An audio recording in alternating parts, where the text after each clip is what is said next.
అందరికీ నమస్తే. ఒక గదిలో 15 నిమిషాలు కూర్చోవడం కష్టమా లేక ఎలక్ట్రిక్ షాక్ తగిలించుకోవడం కష్టమా?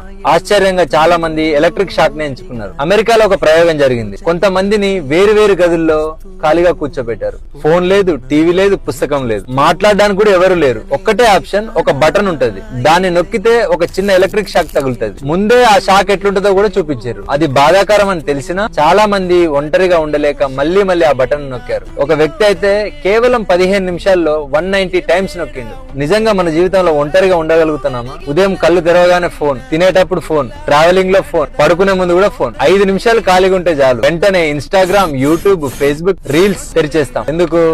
ఎందుకంటే మనతో మనం ఉండడానికి మనకు అలవాటు లేదు. నిశ్శబ్దాన్ని ఆస్వాదించడం మర్చిపోయాం. ఏకాంతాన్ని ఒక పనిష్మెంట్ గా భావిస్తున్నాం. గుర్తుంచుకోండి, ఒంటరిగా ఉండగలిగిన వ్యక్తి బలహీనుడు కాదు, అతనే మానసికంగా అత్యంత శక్తివంతుడు. కొన్ని నిమిషాల మౌనం, కొన్ని క్షణాల ధ్యానం మనకు వేల గంటల వినోదం ఇవ్వలేని ప్రశాంతతని ఇస్తాయి. ఫోన్ కి కొద్దిసేపు దూరంగా ఉండండి, మీకు మీరు దగ్గర అవ్వండి. Thank you. Hi, this is Neha Shetty. Please subscribe to GK News. Hi everybody, subscribe to GK News.